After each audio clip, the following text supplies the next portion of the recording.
Me llama la atención entre la muestra que nos presenta de las estadísticas que no se refleja en ninguna parte Colombia, habiendo tenido una inmigración tan importante. Me gustaría que me comentara. Gracias.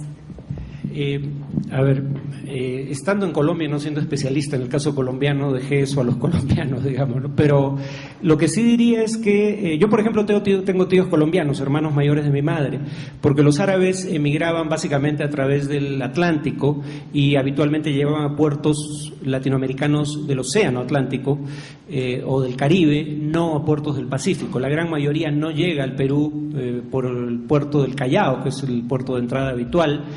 Si no llegan por tierra, llegan a países como Uruguay, fundamentalmente. Uruguay era un punto de destino importante inicialmente, Colombia, y luego se van desplazando siguiendo las líneas del ferrocarril y entran a Perú siguiendo oportunidades comerciales. Digamos que no era, hay una expresión peruana, no es amor al cerdo, sino a los chicharrones. Digamos que llegan buscando oportunidades comerciales y finalmente se quedan y hacen del Perú su país. Pero en todo caso, precisamente por eso los hermanos mayores de mi madre son colombianos, porque mis abuelos llegan originalmente a Colombia. O sea, los puertos de destino estaban en el Atlántico, no en el Pacífico.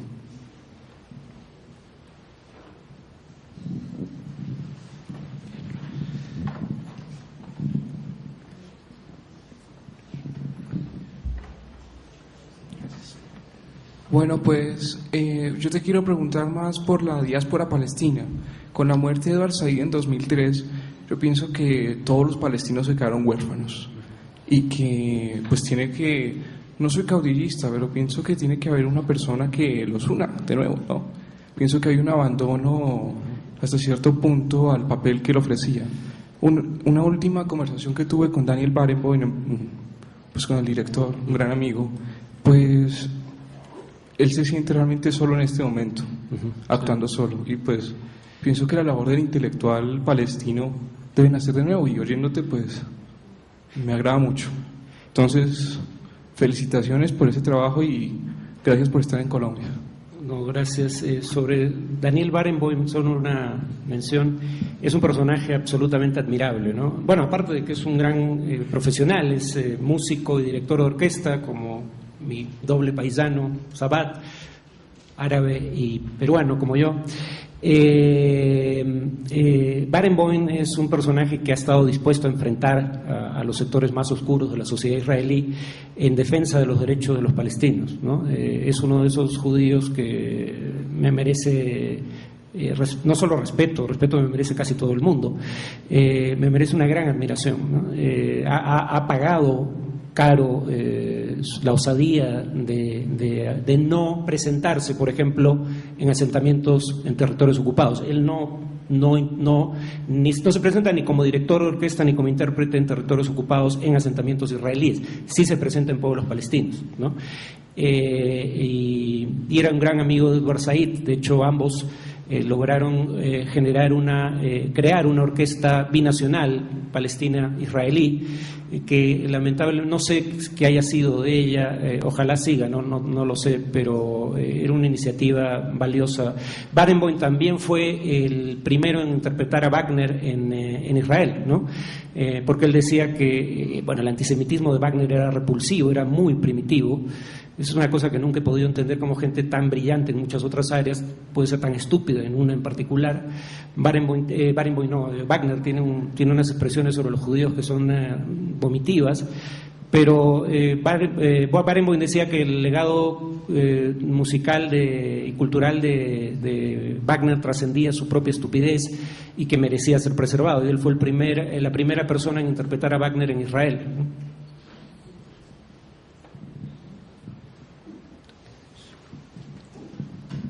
Gracias. Yo tengo la siguiente pregunta. Dentro de los medios intelectuales árabes, yo no veo el énfasis de hacer claridad. Estados Unidos y todos los medios de comunicación más importantes del mundo están en manos de los judíos.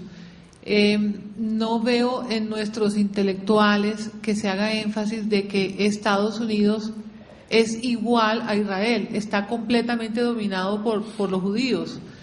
Entonces, cuando se habla de todo lo que está pasando en Estados Unidos no le hacen ver a las masas de lo que nosotros no contamos con esa cantidad de medios de comunicación que sí tienen ellos. Nosotros no le hacemos caer en cuenta al mundo que es un poquito ignorante en ese sentido de que Estados Unidos está dominado es por los judíos. Me permito discrepar respetuosamente. Primero, así como a los árabes no nos gusta que se nos ponga en una categoría en donde entran todos y todos son igualmente malos, los judíos son un grupo heterogéneo de gente. Ya mencioné el caso, tú mencionaste el caso de Barenboim, ¿no? Donde hay gente admirable y gente despreciable, como en todo grupo humano, ¿no? No hay tal cosa como los judíos haciendo algo colectivamente, ¿no?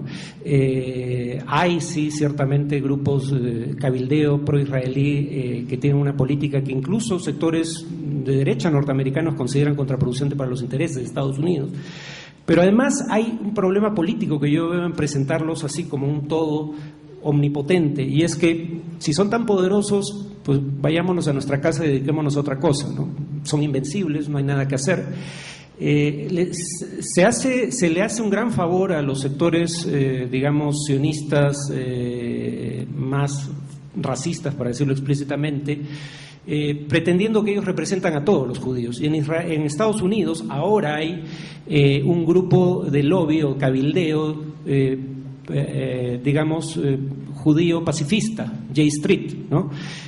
No es ni por asomo tan influyente como AIPAC, pero existe y está buscando alianzas con organizaciones árabes y de derechos humanos en el tema palestino. Esos judíos son nuestros amigos y nuestros aliados. Bueno, cualquier judío puede ser nuestro amigo, pero son aliados políticos además. El problema en Estados Unidos es que el sistema americano es muy fácil de influenciar, el sistema de toma de decisiones en política exterior, y si no hay contrapeso, en el caso palestino hay un solo lobby, solo está el grupo de cabildeo israelí, no hay virtualmente nada del otro lado. Es lo mismo que pasa con el caso de la política hacia Cuba. Ahora hay un cierto consenso, independientemente de lo que uno piense del régimen cubano, con el cual yo no tengo ninguna afinidad, pero independientemente de lo que uno piense del régimen cubano, hay consenso en la sociedad americana, en muchos sectores, primero de que el bloqueo ha afectado a la población, no al régimen, en el caso de Cuba, y segundo, que los negocios que dejan de hacer las empresas americanas los están haciendo empresas europeas, entonces que es una medida incluso contraproducente económicamente. Pero el grupo de cabildeo cubano-americano ha tenido la capacidad de mantener esa política durante 50 años. O sea, no hay que dominar la sociedad o los medios para poder prevalecer en un tema particular, ¿no? En ese tema sí, digamos, el gobierno americano, lo que sí es cierto es que, digamos, para decirlo claramente, no tiene el valor de enfrentar a ese grupo de cabildeo. Un dato adicional, y termino, cuando hay votaciones sobre el tema palestino-israelí en el Congreso americano, hay más votos a favor de Israel proporcionalmente que en el propio Parlamento israelí, si pueden creer eso, ¿no? O sea, por eso me acuerdo que un judío, no un árabe, dijo que el Senado americano era territorio ocupado israelí, ¿no? Tienen votaciones de más de 90 sobre 100, ni en Israel obtienen esas votaciones, porque hay una izquierda israelí representada en el Parlamento y hay parlamentarios israelíes árabes que votan en contra de las posturas del gobierno, y son como un 20-25% del total. En Estados Unidos no hay ni siquiera eso. Obama ha sido lamentablemente una gran decepción, ¿no? Muchos ahora me tildan de ingenuo por haber creído que él podía ser diferente, pero creo que el problema es ese: no se atreven a enfrentarse efectivamente a un lobby que en el tema del Medio Oriente sí es muy poderoso.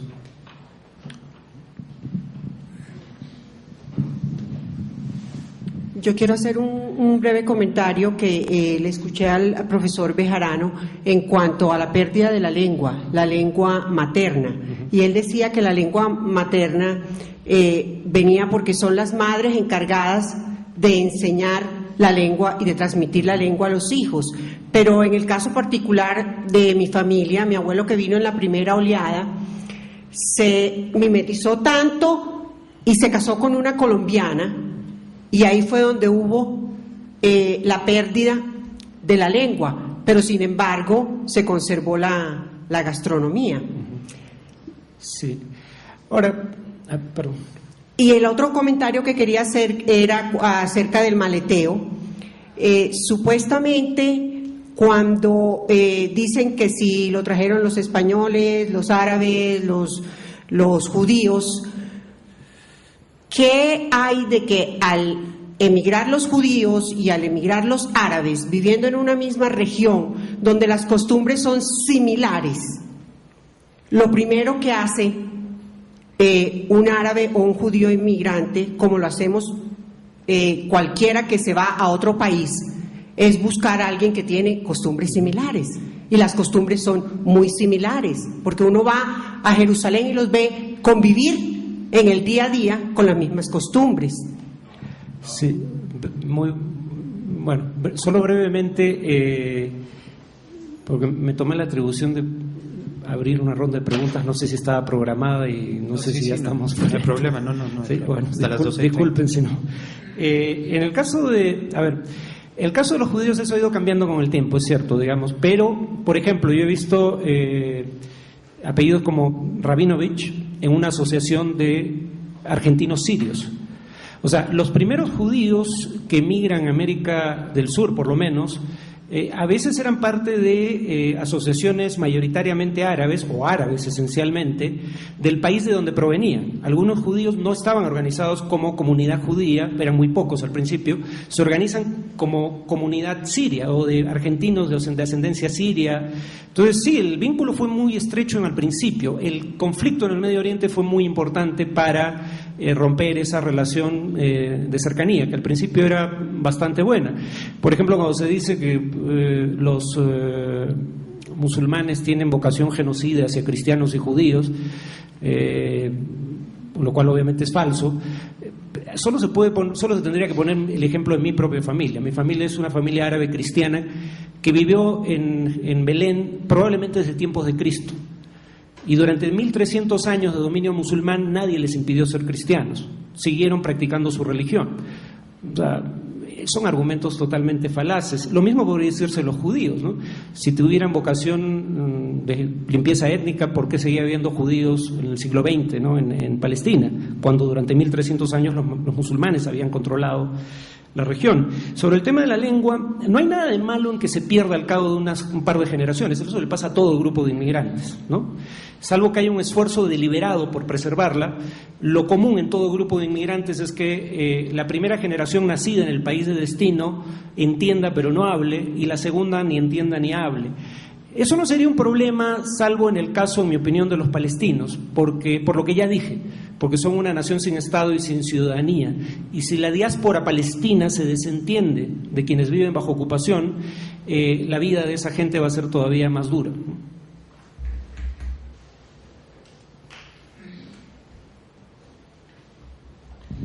De pronto yo sí quisiera hacer un comentario final y una pregunta de pronto para cerrar. En la discusión sobre el asunto de la lengua se han dicho muchas cosas, se han publicado algunas. Un poco en el trabajo que hemos venido haciendo con Bernard Botivot, que es una continuidad del trabajo que dejó Alain Bosillon sobre la migración árabe a Colombia, hemos ido situando un poco este asunto como un asunto que ha sido objeto de mucha especulación y objeto de muchas opiniones, pero quizás hay un aspecto central en el problema de la pérdida de la lengua, y es que en el caso de Colombia, por lo menos, hemos identificado claramente las condiciones xenófobas dentro de las cuales se dio la entrada de los migrantes árabes a Colombia en el siglo XIX y en el siglo XX. Esas condiciones de xenofobia implicaban una cantidad de rechazos no necesariamente políticamente planeados, aunque a veces, como también un poco en algunos datos que ha mostrado Pilar Vargas en el libro sobre los árabes en Colombia, es evidente en los artículos de prensa que la xenofobia tenía un tinte político y era un argumento político para excluir a algunas personas en el escenario social. Entonces, esa condición xenófoba y de dificultad de ingreso de estas personas al país implica una reflexión que pocas veces tenemos los colombianos, y es que en realidad los árabes no entraron a Colombia porque había condiciones de bienvenida o de hospitalidad frente a esa población, sino por muchas otras. Pero dentro de esas condiciones xenófobas y por lo menos de rechazo implícito social, una estrategia familiar y que se comparte entre los sujetos independientemente, por ejemplo, de la religión, aunque en su mayoría sean cristianos, es que la lengua, el árabe era un obstáculo para integrarse socialmente. Es decir, la lengua era un estigma de reconocimiento de una diferencia que excluía al otro. En esa medida era mejor mimetizarla, era mejor que los hijos no tuvieran ese estigma, porque no hay ninguna justificación tampoco para pensarlo solamente como paterna o materna, sino que un padre piensa que si el bienestar de sus hijos aquí en esta tierra donde estamos depende de que nos parezcamos más a los colombianos y la lengua es un estigma, es mejor no heredarla. Es una contradicción lingüística fundamental pensar que los padres no quieren o no quieran heredar la lengua a sus hijos. Entonces creo que ahí hay un asunto de estrategia social. Enseguida le doy la palabra y me parece que lo dejo como reflexión porque este asunto de la lengua pues ha sido objeto de muchas discusiones, a veces un poco bizantinas también. Y la pregunta era, bueno, esta semana, el miércoles en la mañana en la Javeriana, en la radio, estuvimos con el profesor Botivo, a quien escucharemos esta tarde, y el periodista hizo una pregunta que suscitó un debate interesante en la mesa y se la quiero plantear al profesor Cajati, es ¿cómo ve usted el traslapamiento o la convergencia o la asociación de categorías entre árabe, musulmán, terrorista, con los datos que usted ha mostrado y el discurso, pues pienso yo, potente que ha tenido hoy? Gracias, y su interpelación conmigo enseguida después de la respuesta. Bueno, sobre esa asociación, recuerdo un debate con un miembro de la comunidad judía peruana que me dijo, no es casual que la palabra asesino sea de origen árabe, lo cual es cierto. Deriva de Hashashin, ¿no? Era una secta, pero lo interesante de la historia de los asesinos, los Hashashin eran consumidores de hashish antes de perpetrar magnicidios, ¿no? Para presuntamente no pensar en las consecuencias, porque habitualmente morían después. ¿Perdón? Sí, en otras zonas también del Medio Oriente, pero era un grupo muy, muy pequeño. O sea, tienen que remitirse a una herejía marginal del siglo XIII para estigmatizar a todo el Islam, ¿no? Esa es la paradoja. La palabra sicario es de origen hebreo en todo caso, ¿no? Y eso no quiere decir, y eso no mancha a todos los judíos, ¿no? Sicari era el nombre de las dagas que usaban también, y mucho antes que asesino, grupos terroristas judíos que fueron los primeros grupos de terrorismo, bueno, el término que usamos hoy, el término no existía, de terrorismo, digamos, individual, suicida, ¿no? Igual que los hashashin, los sicarios, mataban a su blanco y habitualmente eran muertos de inmediato o eran muertos al cabo de un interrogatorio bajo tortura, sabían que iban a morir. En ese sentido, los sicarios y los hashashin son básicamente fenómenos similares, ¿no? Y ninguno de los dos habla por todos los miembros de ese grupo. En el tema por ejemplo, otro lugar común es el terrorismo suicida. ¿Tiene algo que ver con la religión islámica o con alguna religión? No. Cuando uno ve los atentados suicidas entre 1980 y a ver, déjenme pensar, bueno, grosso modo el periodo es 1980 y 2001, 21 años, un tercio de los atentados suicidas en todo el mundo, en ese periodo del 80 al 2001, de 1980 a 2001, los perpetran los tigres del Tamil.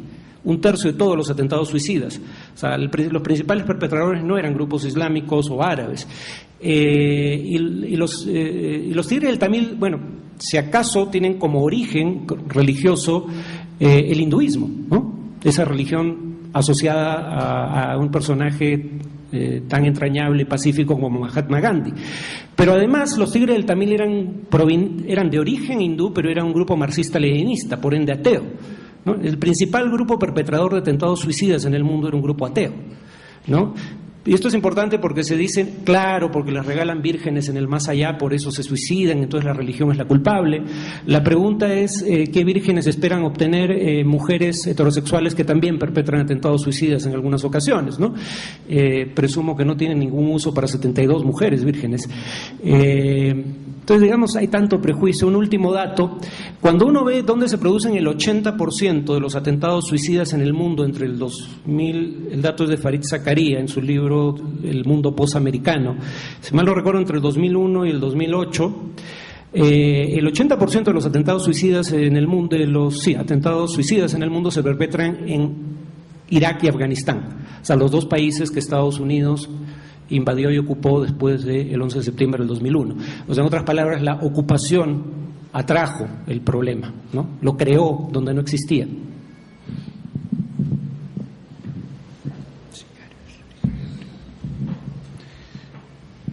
Gracias. En cuanto a la religión y al idioma de por qué se perdió, tengo una explicación, y es el motivo por el cual salieron de allá nuestros antepasados y la manera en que llegaron aquí a América.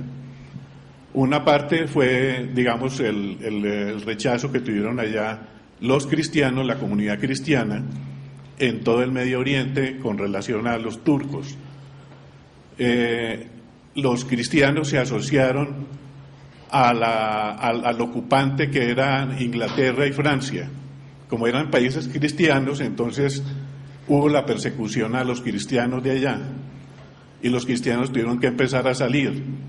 Por eso vinieron para acá, a ocultarse al rincón del mundo. Y los cristianos supieron que era en serio la persecución de los turcos cuando vieron lo que le sucedió a los armenios. Los armenios fueron casi extinguidos de Armenia y del Imperio Turco. Muchos de ellos terminaron en Siria y en parte del Líbano. Y entonces, cuando los sirios vieron y los libaneses vieron cómo empezaron a llegar lo que quedaba de los armenios, entonces dijeron, esto es en serio y aquí tenemos que irnos. Entonces, por eso la gente empezó a venir para América. Esa, digamos, es la parte religiosa, pero, digamos, en cuanto a la parte ortodoxa y católica, allá había toda clase de matices de la parte ortodoxa. O sea, había iglesia ortodoxa griega, iglesia ortodoxa siríaca, también había iglesia católica. Por ejemplo, en mi familia, los hombres iban al colegio de los hermanos de La Salle, eran católicos.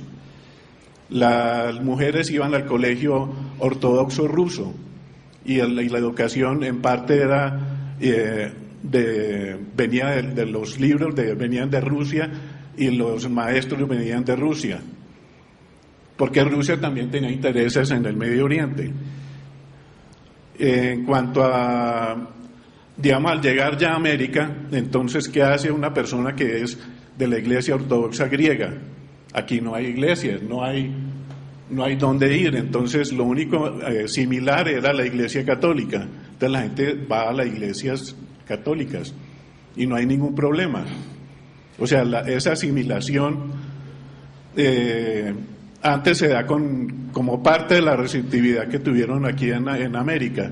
La gente empieza a preguntar, ¿y usted de dónde es? ¿Y usted es musulmán? No, nosotros somos cristianos. ¿Cómo así? Pruebe a ver. Pues mire que nosotros vamos a misa, nosotros comulgamos. Pero entonces empiezan las diferencias de la gente preguntando por qué la iglesia de allá es distinta a la de acá. ¿Cómo así? ¿Ustedes se casan por la tarde? ¿Ustedes comulgan por la noche? ¿Eso cómo es? Y aquí había que comulgar en ayunas, entonces había que ir a misa a las 6 de la mañana porque más tarde ya la gente no aguantaba en ayunas. Y luego viene también la parte del idioma. La gente venía para quedarse. O sea, nadie pensó en que iba a volver. Entonces, si uno no va a volver allá, ¿para qué va a enseñarle el árabe a los hijos? Si el árabe se habla es allá, no aquí. Entonces a los hijos hay que enseñarles el español, ir a los colegios y que aprendan las cosas de acá, no el árabe. Es distinto, digamos, el caso de los palestinos, que vienen no entre, digamos, al comienzo sí empezaron a llegar, pero muy pocos junto con los cristianos. Pero luego ya cuando hubo el problema con Israel, que hubo la gran migración palestina, los palestinos venían, pero sabían que iban a volver. Nosotros venimos, pero después volvemos. Entonces los palestinos sí le enseñaron el árabe a los hijos. Muchas gracias. Bueno, muchas gracias. Gracias. Sí.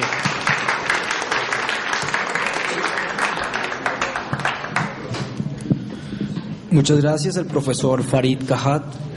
En este momento hacemos una pausa. Los esperamos para dar continuidad con la jornada de la tarde a partir de las 2. Por favor, sean muy puntuales. Muchas gracias. Claro, pero por ejemplo, personalmente no me gusta el trago, personalmente lo tomo en social, eventos sociales.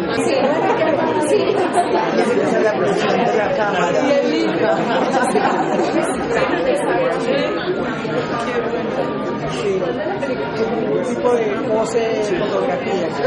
Claro, la fotografía. Salieron unas niñitas a bailar, danzar, pues es más Egipto. Baja, pues para que te dejen en esa portería de arriba. Para que le hable a Carlos, ¿dónde vas a estar tú? Ahora sí. Profesor. No, pues, a la orden. Yo me llamo Felipe. Excelente. Pablito.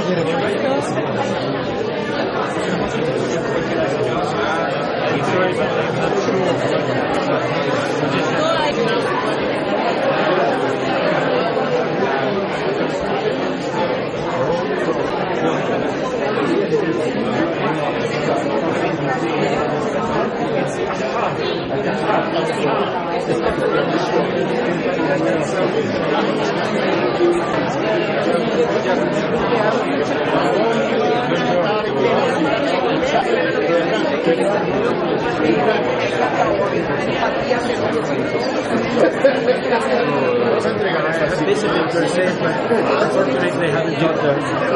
So they have visited per se. They haven't got. Ah, yeah, but I was.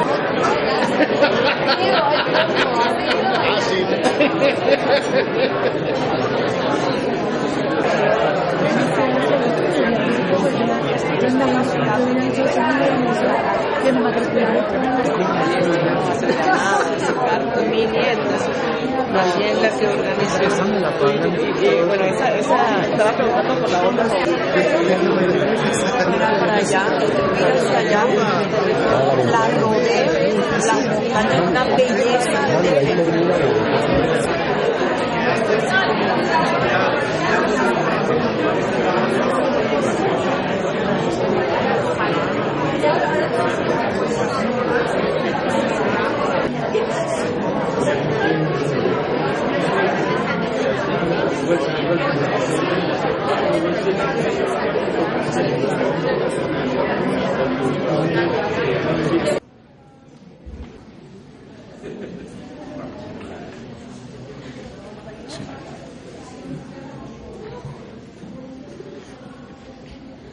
Muy buenas tardes. Damos inicio a esta sesión invitando a la mesa principal a la señora Helen Fares de Libós, autora del libro El odio no se escribe. La obra la presentará el profesor de la Facultad de Ciencias Sociales y Humanas de esta casa de estudios, el doctor Hernando Salcedo.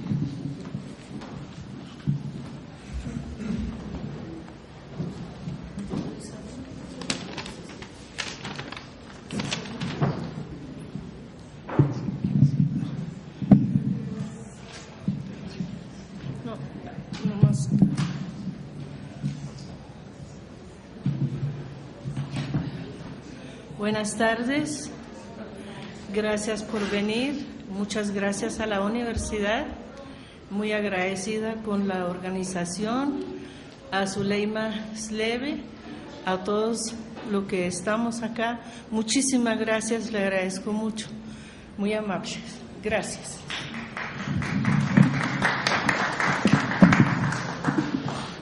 Buenas tardes.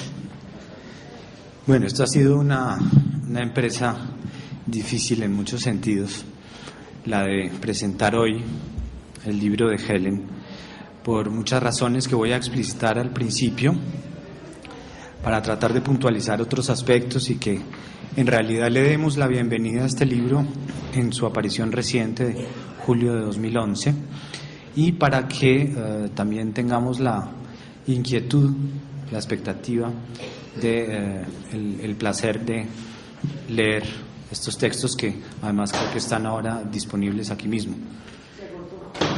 ¿Sí? Bueno, buen signo.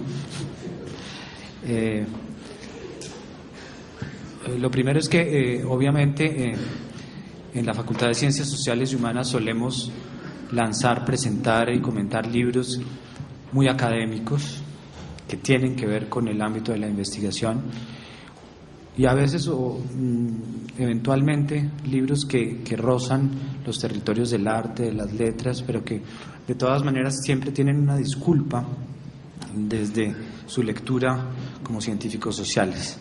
Entonces, claro, a mí me llegó este libro en su atipicidad total, y de esa atipicidad es de lo que quizás voy a hablar, atipicidad que potencia mucho este trabajo y que lo deja como un documento importante para quienes quieran leerlo.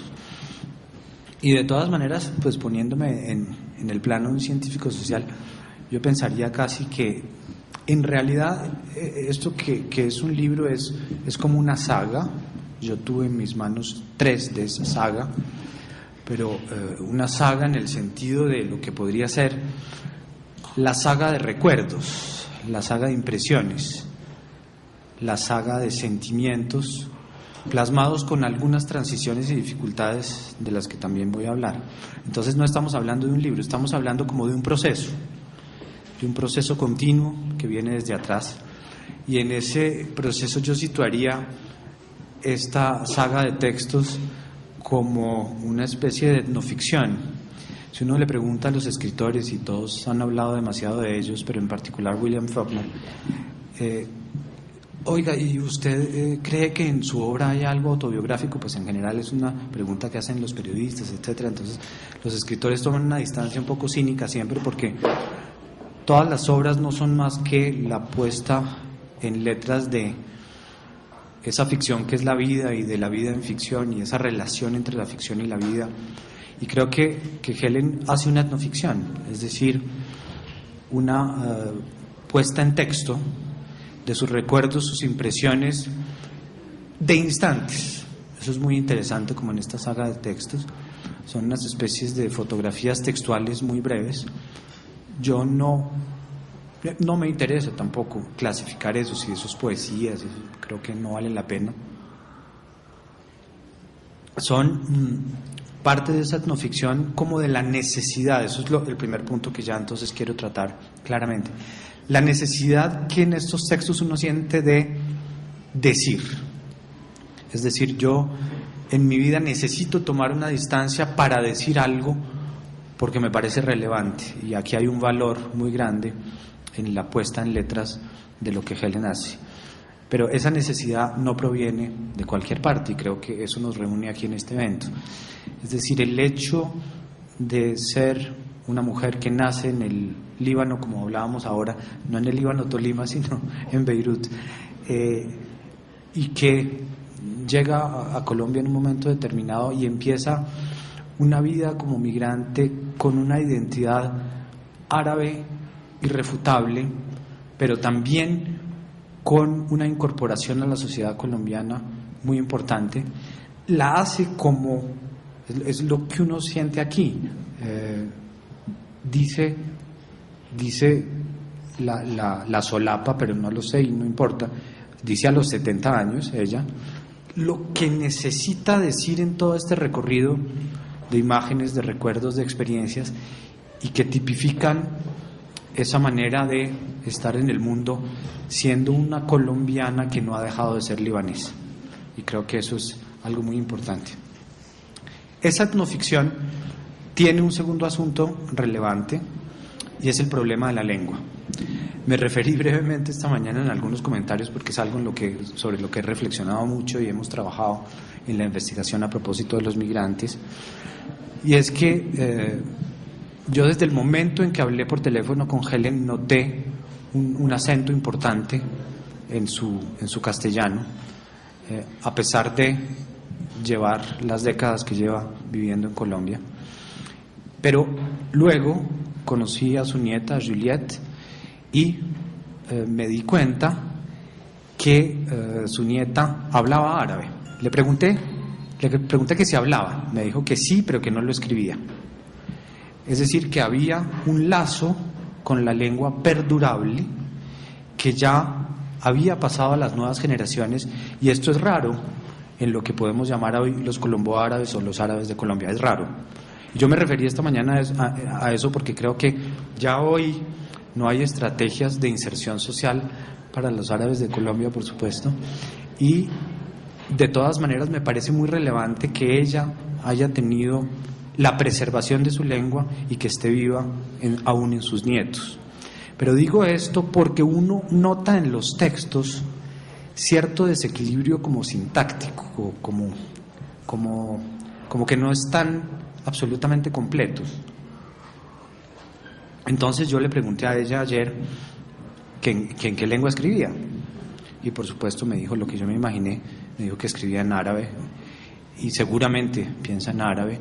Y entonces esa transformación, que no es ese problema de la traducción, cuando queremos leer a esta colombiana en castellano y ella lo escribió en árabe y pensó en árabe, pero sobre lo de Chiquinquirá, pues el problema es muy serio. Y ese problema creo que está ahí plasmado. Es decir, cómo yo, que soy de Beirut, he llegado, tengo esta familia, preservo mi lengua, pienso en ello, lo voy a decir en colombiano y es un recuerdo en Chiquinquirá, por ejemplo. Entonces eso es, creo que ahí está la potencia de esa etnoficción, que no solamente es potencia del texto desde lo que creo que ella siente, sino que es potencia del texto también desde lo que nosotros podemos percibir. Y lo digo con mucho respeto, Helen, pues esta saga de etnoficciones, de metatextos súbitos, de recuerdos, de imágenes, son un perfecto objeto de investigación de las ciencias sociales. Es decir, aquí hay un testimonio, ¿cierto? Y si uno quiere mirar ese testimonio puede indagar muchas cosas y presumir muchas otras, y es un instrumento en esos dos sentidos. Creo que la estética del texto está preservada por ese problema de lengua, y habrá que discutir esto más adelante, Helen, sobre eso. Pero además porque esos textos están, o dentro de ellos se ha insertado su álbum familiar. Es decir, yo lo que estaba pensando esta mañana era, si uno hoy en Facebook tiene la posibilidad de decir, ay, pues este dibujo que yo hice cuando chiquito, pues lo voy a mostrar ahí en Facebook y lo pueden ver millones de personas. Qué valentía decir, yo no pongo eso en Facebook, sino en un libro, y pongo mi álbum de fotos periodo por periodo, tema por tema. Esa es esta saga de etnoficción, en donde uno puede incluso ver las obras de Helen. Pues una obra de Helen es una estación de gasolina que ha sido una de sus empresas desde que llegó a Chiquinquirá. Una foto de eso. Eso es un metalenguaje. Me parece que aquí hay, lo repito, esos dos caminos de lectura del investigador. Aquí hay una fuente para las ciencias sociales como testimonio de una migrante que, como lo digo, tiene una historia particular, conserva su lengua, su nieta habla árabe, pero no lo escribe. ¿Qué hay en todo eso? ¿Cuál es esa lectura de la colombianidad que uno puede hacer a partir de ello? Pero lo repito, Helen, este es un gesto de valentía, porque pues uno hacer una saga y ya van 3, con las fotos del álbum de uno y los recuerdos flash, pensando en árabe, escribiendo en árabe y luego el paso al castellano, pero además habla de un paseo a Chinquirá, pues estamos en un escenario de muchos metalenguajes. Yo quiero dejarlos como con esa expectativa sobre este libro y además diciendo de antemano, por supuesto, son textos sin ninguna pretensión, pero entonces yo creo que hay uno de esos textos que resume quizás lo que les estoy diciendo y en su sencillez pueda permitirles pensar a unos y otros lo que he intentado decir sobre estos libros.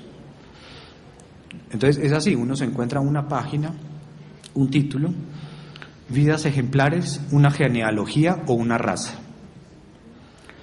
Mi formación es el resultado de lo que la vida me ha permitido leer. ¿Qué he leído? He leído mi vida. Mi vida es mi propio libro. Y he leído la vida de personas ejemplares. Esos han sido mis derechos y mis deberes y se traducen en mis sentimientos.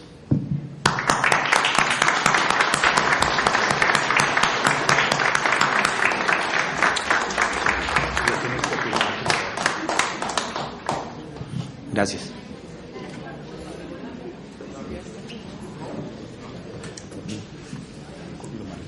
Muchas gracias. Antes de continuar, le recordamos, por favor, apagar o configurar sus dispositivos móviles en modo silencioso y así evitaremos cualquier interferencia en el desarrollo del evento.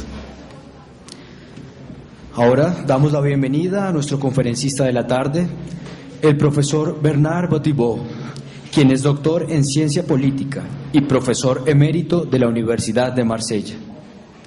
Miembro del Instituto de Investigaciones del Mundo Árabe y Mediterráneo en Aix-en-Provence, el profesor Bothibau ha adelantado investigaciones sobre la relación entre el derecho convencional y las formas de derecho islámico. Es prologuista de la obra El pensamiento islámico contemporánea de Alain Roussillon y cuya traducción castellana adelanta la Facultad de Ciencias Sociales y Humanas de esta casa de estudios. Actualmente es profesor en la Universidad de Birzeit en Palestina y ha concentrado esfuerzos investigativos y de gestión en torno al problema de la educación superior en este país. El título de su ponencia es La primavera de 2011 en el Medio Oriente.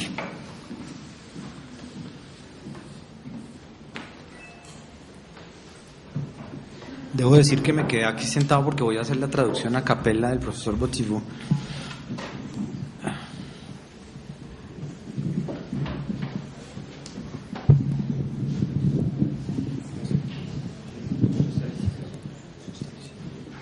¿Sabes qué necesitamos?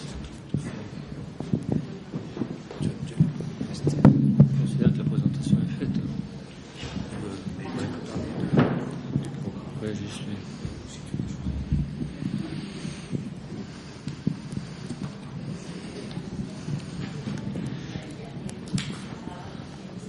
Buenas tardes, Massa al-Khair, bonsoir, etc. Je précise que je m'exprimerai en français. Je le regrette, mais voy a expresarme en francés y lo lamento un poco. Mes connaissances en espagnol ne me permettent pas de parler trop longtemps. Los conocimientos en español no me permiten hablar mucho. Je voudrais tout de suite exprimer mon plaisir d'être parmi vous aujourd'hui. Quiero expresar el placer que me produce estar entre ustedes hoy. Et dire que je suis très honoré de l'invitation à m'exprimer qui m'a été faite par les dirigeants et responsables du congrès colombo-arabe. Y decir lo honorado que me siento por la invitación que me ha hecho este congreso colombo-árabe. Souleima Chlebir, notamment, et puis, bien sûr, aussi l'université Externado, que je remercie aussi de cette invitation.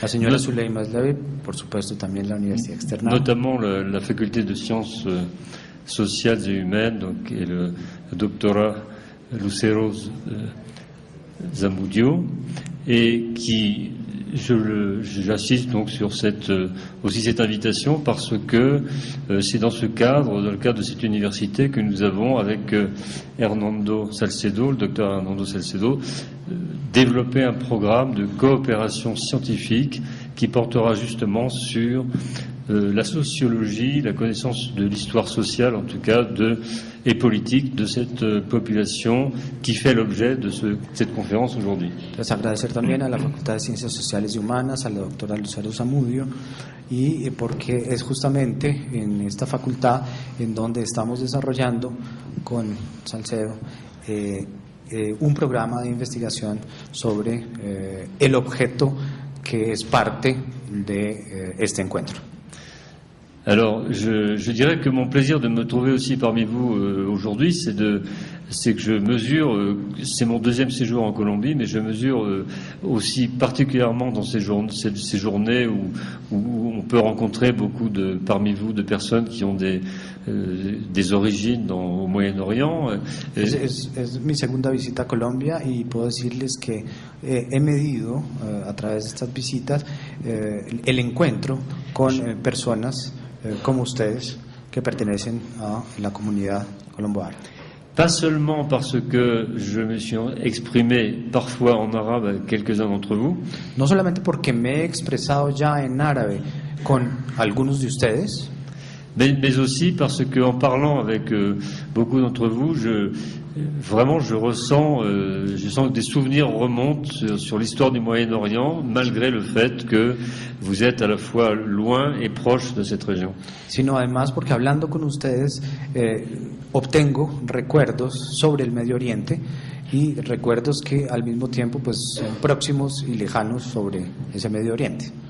Par ailleurs, comme cela a été dit dans la présentation de mes activités antérieures, c'est vrai que j'ai été enseignant pendant plusieurs années à l'université de Birzeit en Palestine. Además, como vieron en la presentación, pues yo también he sido profesor, he enseñado en la Universidad de Birzeit en Palestina. Et que, à l'occasion de ces séjours, j'ai pu mesurer aussi l'impact de l'attitude d'un certain nombre, de la plupart des pays d'Amérique latine vis-à-vis de la Palestine. Y entonces, durante esas estancias en Palestina, también pude medir la actitud de muchos países de América Latina con respecto a Palestina. En particulier à travers le travail des ONG humanitaires.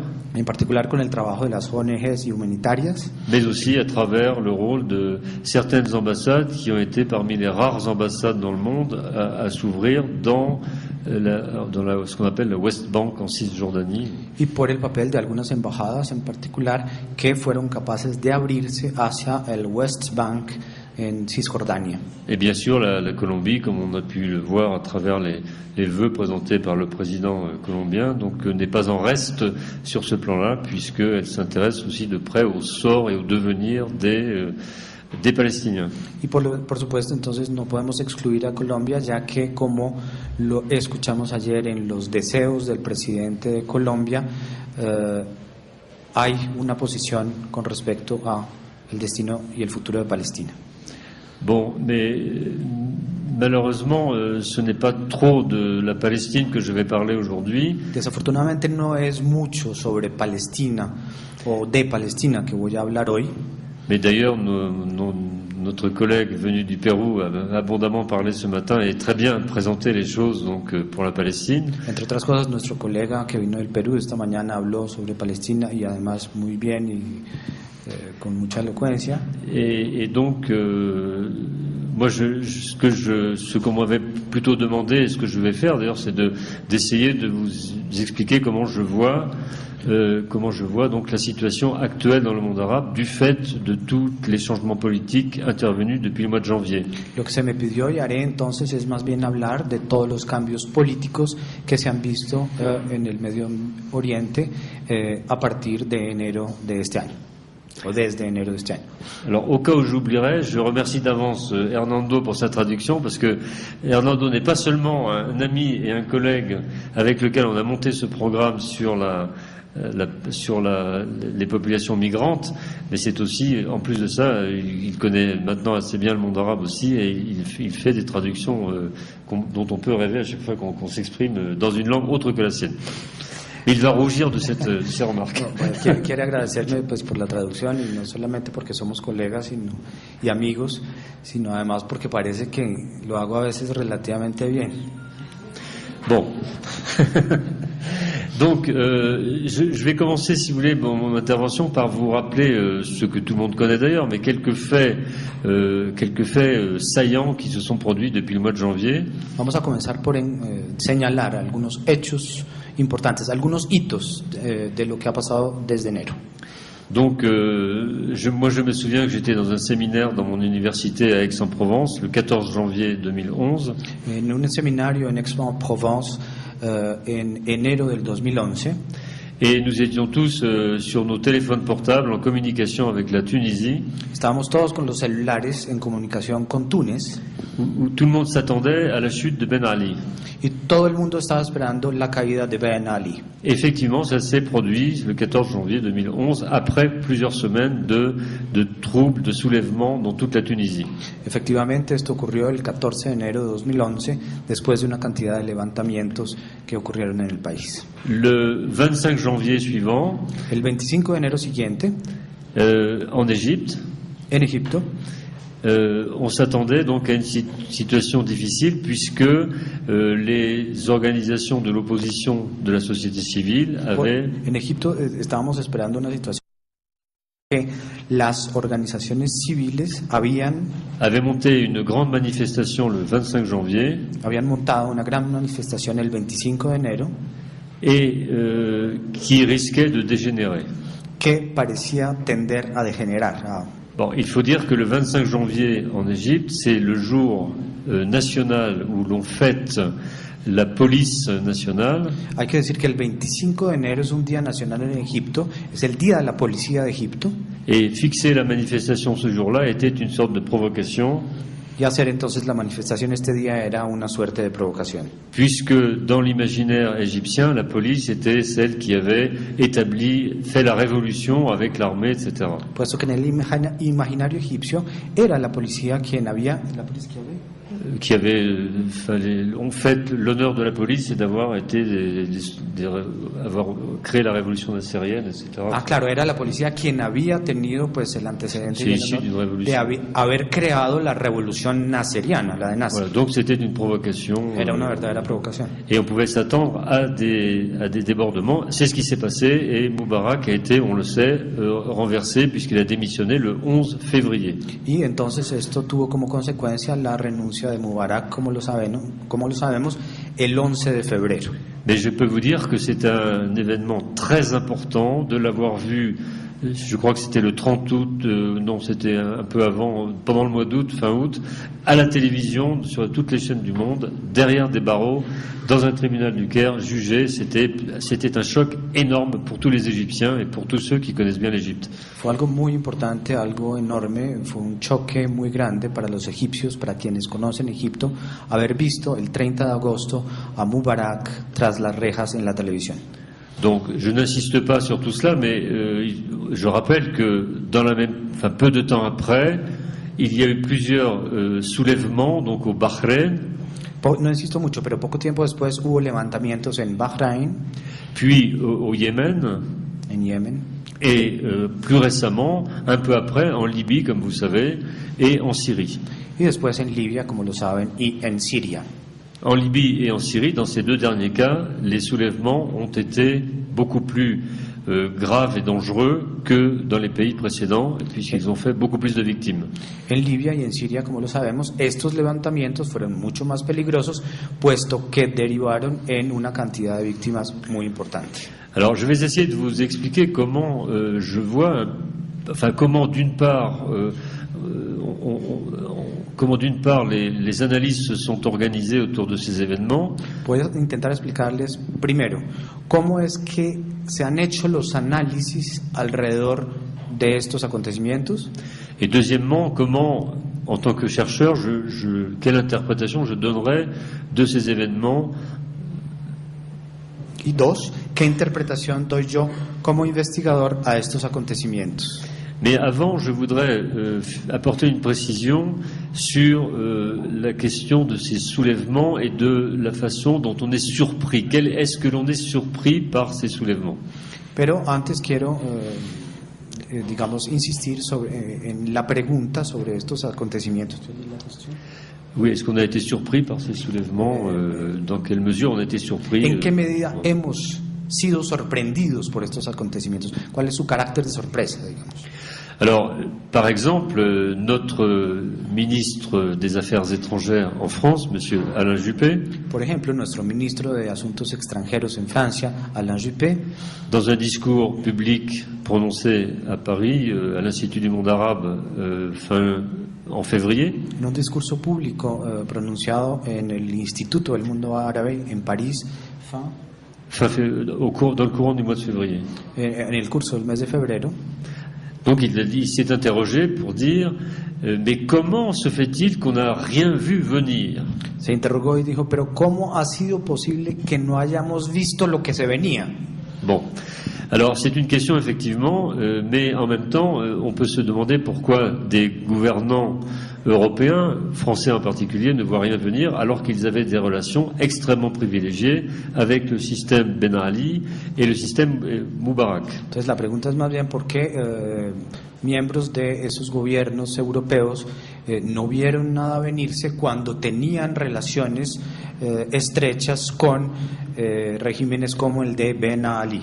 Notre ministre des Affaires étrangères avant M. Juppé, Madame Ali-Omari, nuestra ministra de Asuntos Extranjeros antes de Alain Juppé, Madame Ali-Omari, a été obligée de démissionner, tuvo que renunciar, parce qu'elle avait accepté de se faire transporter dans un avion privé tunisien, porque había aceptado ser transportada en un avión tunecino,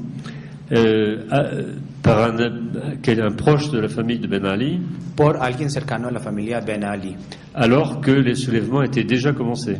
Y mientras que los levantamientos ya habían comenzado. Donc, on peut supposer que les politiciens sont parfois surpris ou parfois qui n'admettent pas qu'ils n'auraient pas dû être surpris. Uno puede suponer entonces que los políticos se vean sorprendidos o que no tendrían ninguna razón pues para verse sorprendidos. Alors évidemment, je ne veux pas dire par là que les chercheurs ou les spécialistes de terrain avaient prévu la situation, bien sûr. No quiero decir que los investigadores o los especialistas en el campo hubiesen previsto esta situación. Nous avons tous été très surpris de la soudaineté. Estuvimos todos muy sorprendidos. Mais en même temps, si l'on réfléchit, on se dit qu'on avait un certain nombre d'indices qui permettaient de se dire ces régimes contestés ne pourront pas tenir indéfiniment. Pero sí podemos decir que teníamos por lo menos un número de indicios frente a los cuales decíamos estos regímenes no pueden durar demasiado. Par exemple, en Égypte, en 2008, por ejemplo, en Egipto en 2008, l'Égypte avait connu une très longue période de grève ouvrière dans l'industrie textile. Egipto había conocido una gran huelga industrial en el sector textil. Et où le régime avait dû sortir les grands moyens pour presque survivre. C'était déjà dangereux pour lui. Y el régimen tuvo que utilizar muchos recursos prácticamente para su supervivencia. Se mostró que esto era peligroso para él. Et la plupart des Égyptiens universitaires, chercheurs ou autres, considèrent que c'était une répétition générale. Y la mayoría de los investigadores universitarios y otros consideraban que era una repetición generalizada. En juin 2010, par exemple, un autre exemple, un jeune homme du nom de Khaled Said, en junio de 2010, un joven de nombre Khaled Said, qui était un blogueur, qui era un bloguero, ¿no? Bloguero, en los blogs. Avait été tué par des gens de la police secrète égyptienne dans le café internet où il travaillait. Fue asesinado por la policía egipcia en la oficina de internet en la que trabajaba. Et il est devenu l'emblème de toute une catégorie de jeunes égyptiens. Se convirtió en un verdadero emblema de los jóvenes egipcios qui se sont mobilisés autour de son histoire sur les réseaux internet. quienes se movilizaron alrededor de su historia en las redes de Internet.